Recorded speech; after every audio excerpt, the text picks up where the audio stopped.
Pemerintah memastikan gaji pegawai negeri sipil naik. Resmi menaikkan gaji pegawai negeri sipil melalui penandatanganan peraturan pemerintah. Dalam aturan ini, gaji pegawai negeri sipil diusulkan dalam hitungan skema gaji baru ini. Gaji golongan 1 mencapai Rp1.560.800 dan golongan 4 dengan masa kerja 30 tahun mencapai Rp5.901.200. Kenaikan gaji PNS ini akan terhitung. Presiden Prabowo Subianto mengumumkan kenaikan gaji ASN hingga honorer mulai tahun 2025. Kabar bahagia disampaikan Presiden Prabowo Subianto. Anggaran tahun 2025 untuk kesejahteraan guru juga dinaikkan sebesar Rp16,7 triliun menjadi Rp81,6 triliun pada tahun 2025. Dengan apresiasi ini, Presiden secara gamblang mengungkap ingin meningkatkan kualitas guru di Indonesia demi kemajuan generasi masa depan. Dengan kenaikan itu nantinya gaji ASN dengan pangkat rendah minimal akan berada di kisaran 9 juta sampai 10 juta rupiah. Saat ini tahap pengkajian masih mempertimbangkan banyak aspek, diantaranya termasuk dampaknya terhadap keuangan negara, jangka pendek dan panjang. Sayangnya Rahayu juga belum dapat merinci perkembangan dari hasil kajian ini. 2024 tetap dibayarkan. Kenaikannya sesuai dengan yang disampaikan Bapak Presiden untuk ASN TNI Polri dan untuk pensiunan. PP-nya sedang diselesaikan, ini sedang ngebut nih. Jadi kita sekarang sedang ngejar-ngejar. Tapi jangan khawatir, tetap kita bayarkan Januari ini komplit untuk 12 bulan. Silakan Pak Isa. Presiden Prabowo Subianto menaikkan gaji Indonesia beriringan dengan komitmen untuk menaikkan gaji para guru.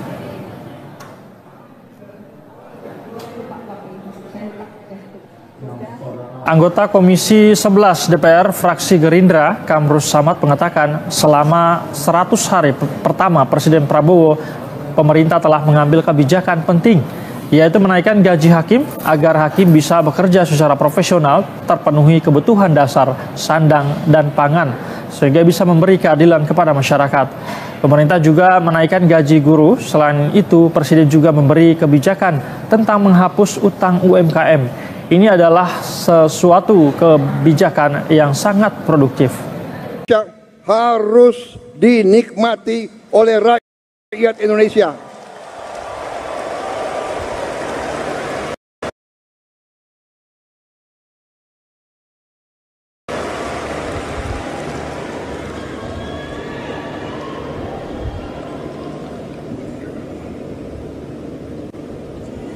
Saudara-saudara sekalian, negara kita, saya sudah pelajari, kekayaan kita besar. Kita harus bersyukur ke Yang Maha Kuasa. Kita diberi karunia yang sangat besar, yang berlimpah-limpah. Kita mungkin sedikit di antara 200 negara di bumi ini yang memiliki sumber seperti kita. Karena itu, saya percaya dan yakin apabila kita nanti, pemerintah ini melanjutkan apa yang sudah dirintis oleh pendahulu-pendahulu kita, dan kita harus mengakui semua pendahulu kita, semua presiden, semua menteri, semua pemerintah yang sebelum kita, semua punya jasa pengabdian kepada negara dan bangsa dan rakyat.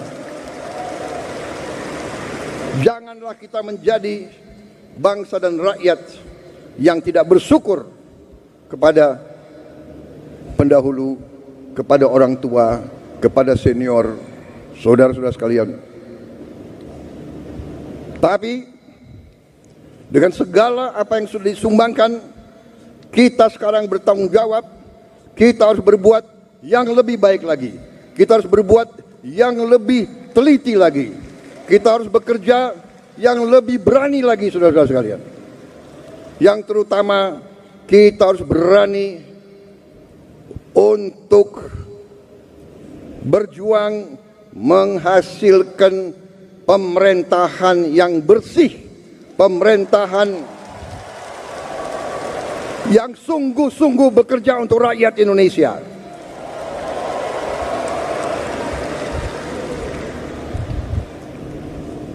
Kebocoran dari korupsi dari judi online, dari penyelundupan, dari segala macam manipulasi, segala macam bentuk penipuan dan curang-mencurang, mengakibatkan kekayaan kita banyak yang hilang, yang tidak bisa dinikmati oleh rakyat Indonesia. Ini yang kita bertekad memperbaiki, dan saya sudah lihat angka-angkanya dan saya sudah bekerja keras dengan para menteri. Kita punya strategi, kita yakin kita akan memperbaiki hal ini, saudara sekalian. Karena itu saya mohon ketabahan para guru, saya mohon kesabaran para guru, saya mohon kepercayaan para guru kepada kami.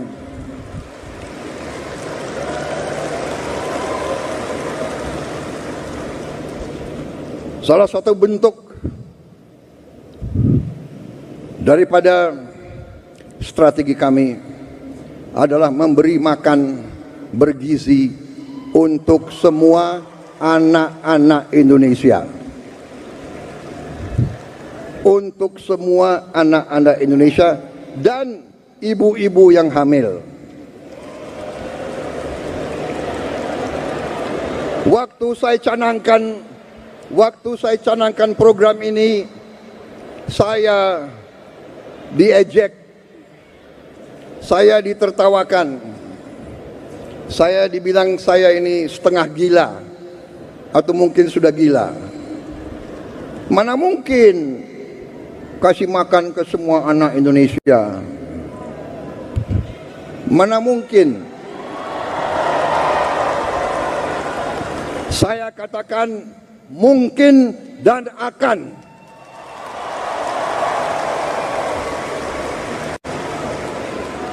Kita harus jadi bangsa yang berani. Jangan sebelum apa-apa, mana mungkin. Menyerah sebelum berusaha. Menyerah sebelum berjuang.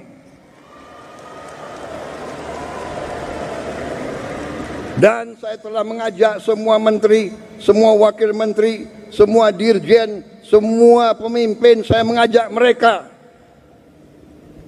Sekarang sungguh-sungguh kita harus berjuang, bekerja sebesar-besarnya untuk kepentingan rakyat kita.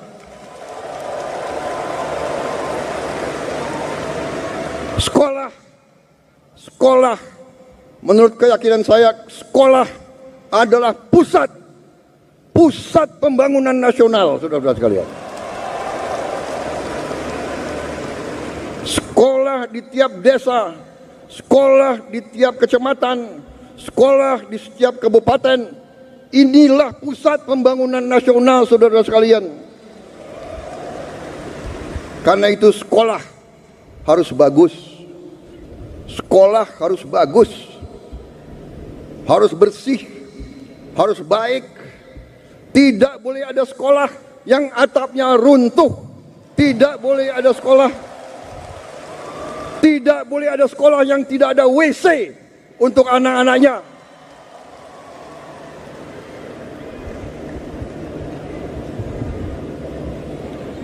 Insya Allah dalam waktu yang tidak lama lagi saya akan menempatkan televisi yang cukup canggih di setiap sekolah di seluruh Indonesia.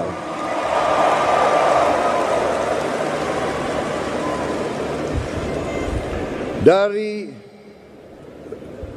layar televisi yang ini kita akan siarkan pelajaran-pelajaran, semua ilmu yang diperlukan, sehingga tidak ada sekolah yang di daerah terpencil, tidak ada sekolah di mana gurunya kurang, yang tidak bisa menerima pelajaran yang terbaik untuk seluruh anak-anaknya.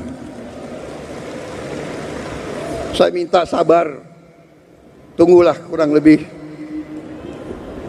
3-4 bulan lagi.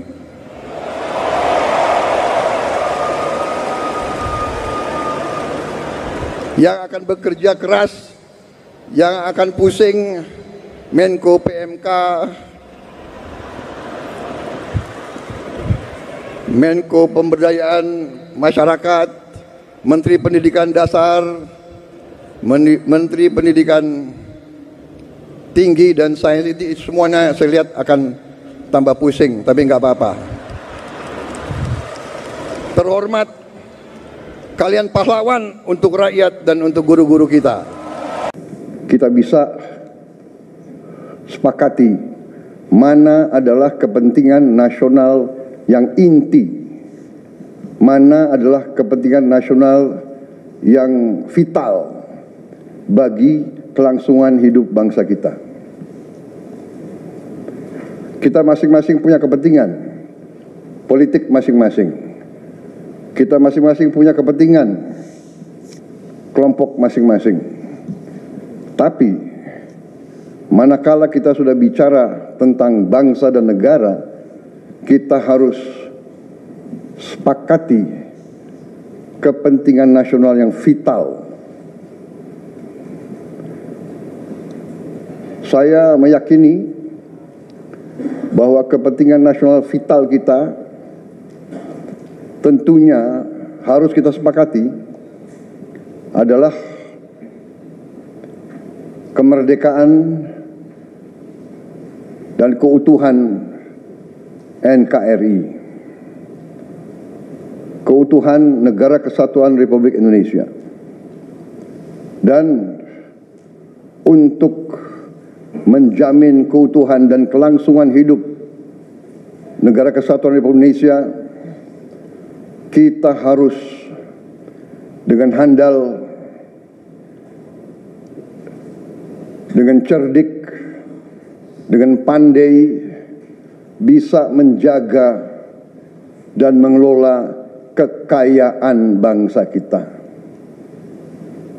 Hanya apabila kita bisa menjaga dan mengelola dengan baik semua kekayaan kita, hanya dengan demikian kita bisa memberi pelayanan kepada rakyat kita. Kita bisa memberi kebutuhan hidup rakyat kita. Kita bisa membayar segala keperluan suatu negara modern. Dan di antaranya tentunya adalah menjamin kedaulatan bangsa. Saya ingatkan saudara-saudara sekalian, jangan sampai kita lupa dengan Undang-Undang Dasar kita sendiri, Undang-Undang Dasar 1945, yang jelas dalam pembukaannya tertera tujuan-tujuan nasional kita, di mana tujuan-tujuan nasional kita sangat jelas oleh pendiri-pendiri bangsa kita. Tujuan pertamanya adalah melindungi segenap bangsa Indonesia dan seluruh tumpah darah Indonesia. Ini tujuan nasional yang pertama untuk kita survive. Karena itu kita perlu memikirkan apakah kita sudah cocok atau tidak investasi kita kepada pertahanan bangsa Indonesia.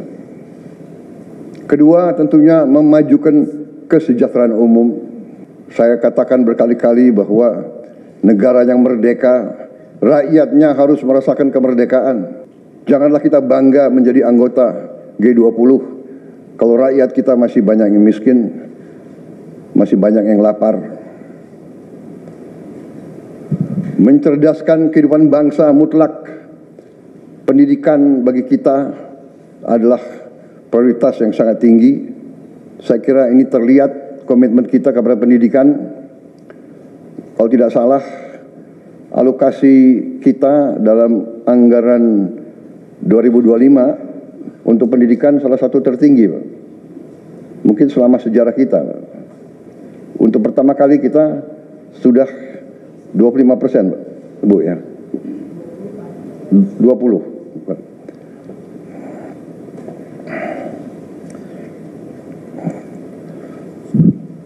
Jadi masalah pendidikan sangat utama. Ya tentunya tujuan nasional keempat kita juga hadir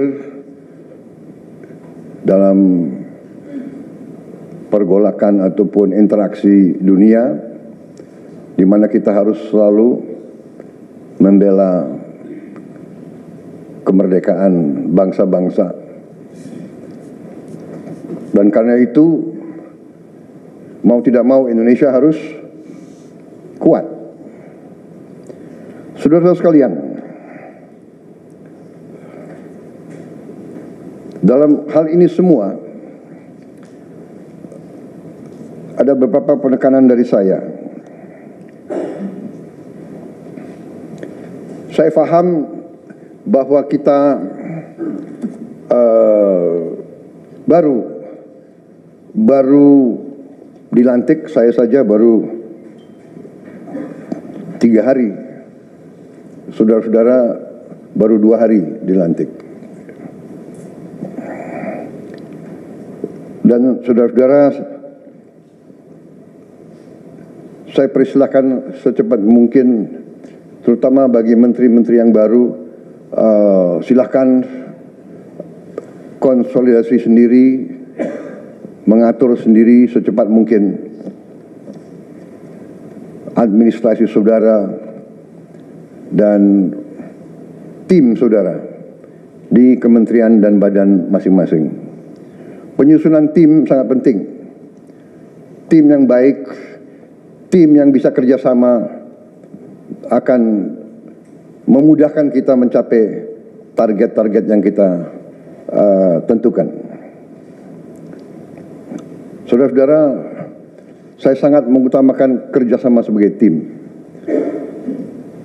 Untuk itu, dalam waktu dekat, saya akan mengajak saudara-saudara ke Magelang, di mana kita akan melaksanakan beberapa hari menambah pembekalan. Kemudian kita akan adakan koordinasi di tempat di Magelang, Jawa Tengah, di kawasan Akademi Militer.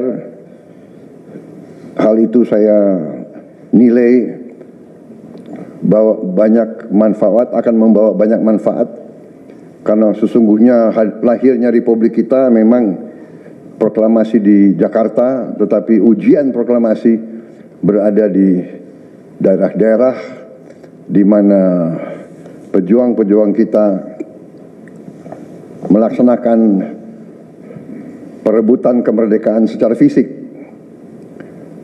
Dan daerah Magelang merupakan suatu sentra perlawanan kita terhadap penjajah. Mulai ratusan tahun dikenal sebagai daerah perjuangannya Pangeran Diponegoro di antara 5 gunung. Itu saya kira cukup membawa suatu aura tradisi keberanian, tradisi heroisme, tradisi cinta tanah air. Saudara-saudara sekalian, jumlah anggota kabinet kita sebanyak 48 menteri. Juga ada badan-badan yang sangat strategis. Ini memang lebih banyak dari pemerintah sebelumnya. Jumlah ini saya sadari memang bisa dianggap tergolong besar, tapi memang bangsa kita bangsa yang besar. Kita tidak dapat pungkiri bahwa kita negara keempat terbesar di dunia dari jumlah penduduk. Dari luas wilayah, kita luasnya sama dengan Eropa Barat. Di mana Eropa itu terdiri dari 27 negara. Kita satu negara. mengelola Eropa itu membutuhkan 27 Menteri Keuangan, 27 Menteri Pertahanan, 27 Menteri Dalam Negeri. Saudara-saudara, kita seluas Eropa. Saudara-saudara sekalian, kita juga memilih sistem politik demokratis. Kalau kita negara otoriter, mungkin kita cukup menjalankan semua dengan jumlah penduduk yang sedikit. Jadi saudara-saudara, ini tidak masalah. Yang penting kita bekerja dengan efisien. Yang penting kita tidak bekerja dengan seenaknya. Saya minta Menteri Keuangan, saya minta semua Menko, saya minta semua menteri telusuri lagi alokasi APBN. Pelajari lagi DIPA, pelajari lagi. Saya minta detail. Kegiatan-kegiatan yang terlalu seremonial, terlalu banyak seminar, terlalu banyak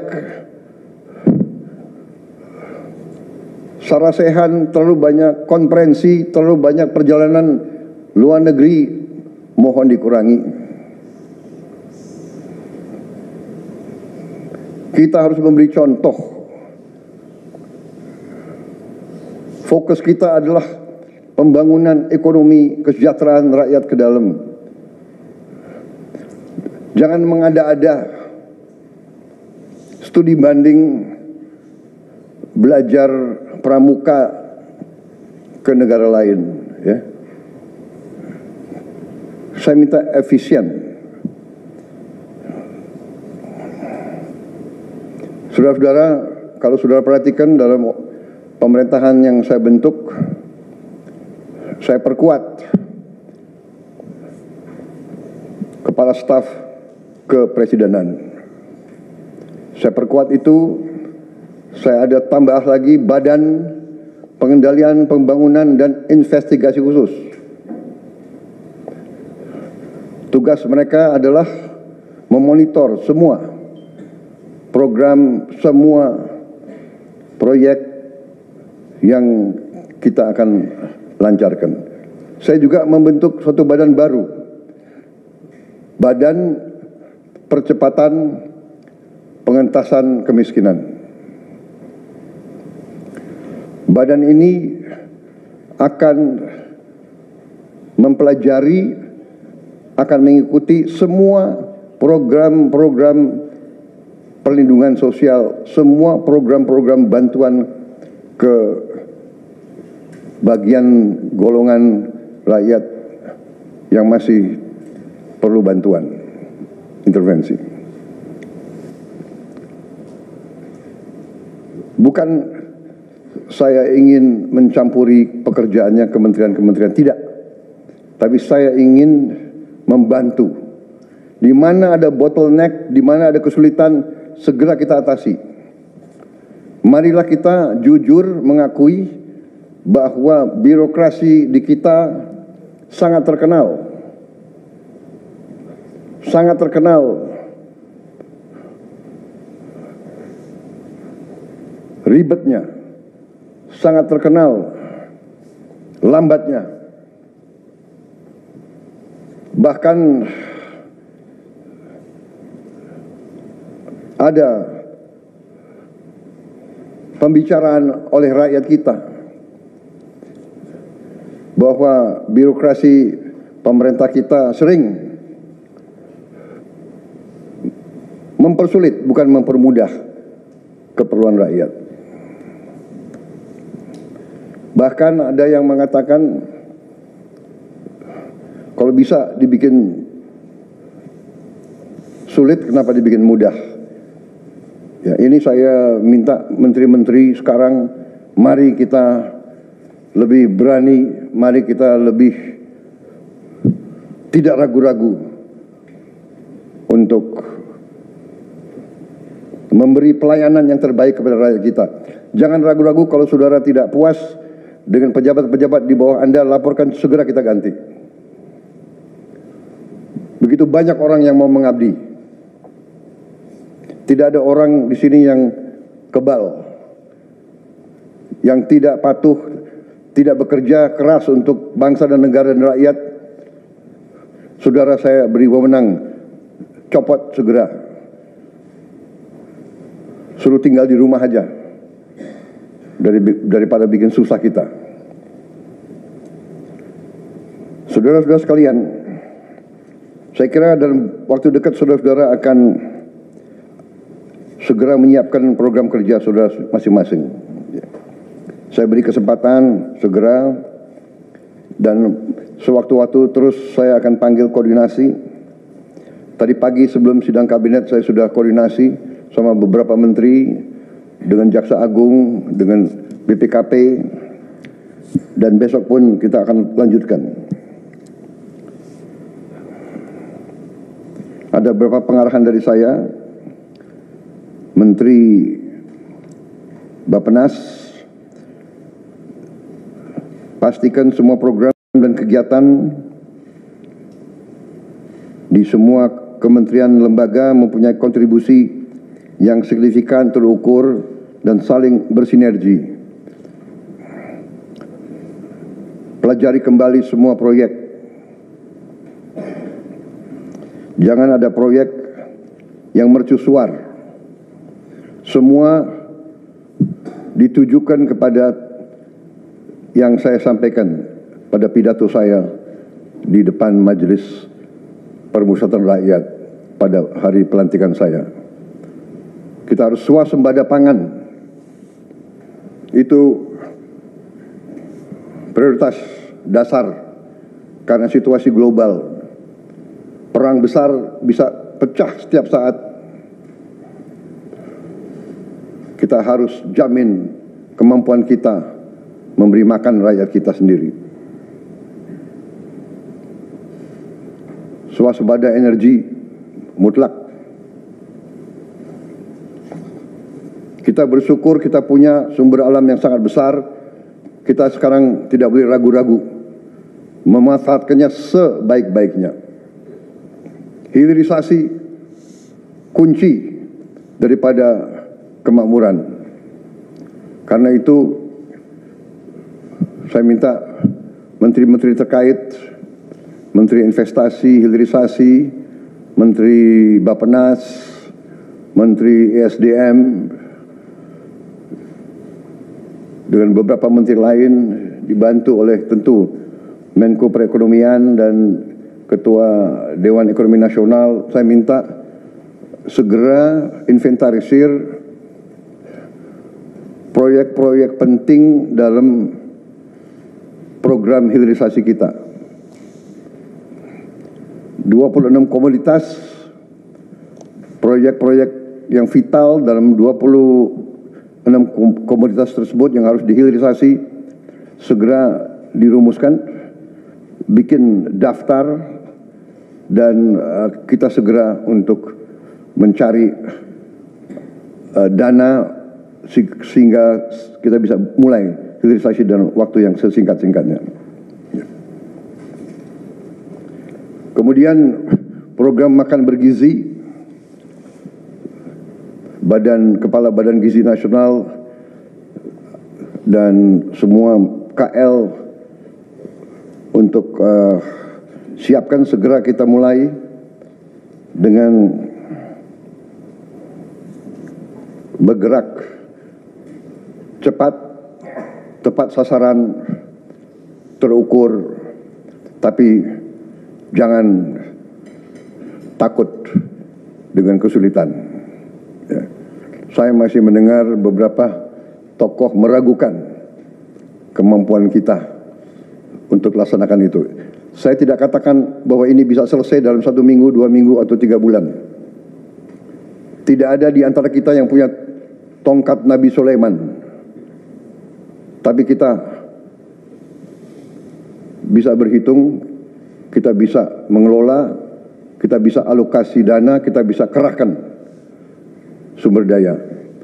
Dan kita akan mencapai target yang kita tentukan. Saya hakul yakin, saya pertaruhkan saya pertaruhkan kepemimpinan saya. Bagi saya, makan bergizi untuk anak-anak dan ibu hamil ini adalah strategik. Yang tidak mendukung hal ini, silahkan keluar dari pemerintah yang saya pimpin. Kita satu tim, harus yakin semuanya. Ini bagian daripada rencana kebangkitan bangsa Indonesia. Dan sesudah itu, tentunya yang saya katakan pendidikan sangat mutlak. Saya sudah panggil Menteri Pendidikan Tinggi, Sains dan Teknologi dan Menteri Pendidikan Dasar Menengah. Kita sudah mempunyai gambaran besar bagaimana kita segera akan menyentuh semua anak-anak kita. Kita akan gunakan teknologi untuk mempercepat membawa pendidikan kepada anak-anak kita. Dan ini sesudah itu tentunya kesehatan juga penting. Demokratisasi yang paling cepat, yang paling dirasakan oleh rakyat adalah pendidikan dan kesehatan. Kalau kita bisa memberi pendidikan yang terbaik untuk anak-anak kita, kesehatan yang memadai untuk seluruh rakyat kita, itu adalah demokrasi yang sebenarnya.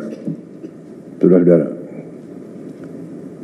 Menteri Kesehatan teruskan reformasi kesehatan, atasi kekurangan dokter dan tenaga kesehatan. Kita punya program khusus, nanti kita bahas tersendiri. Ini semua harus ditopang oleh pertahanan yang kuat,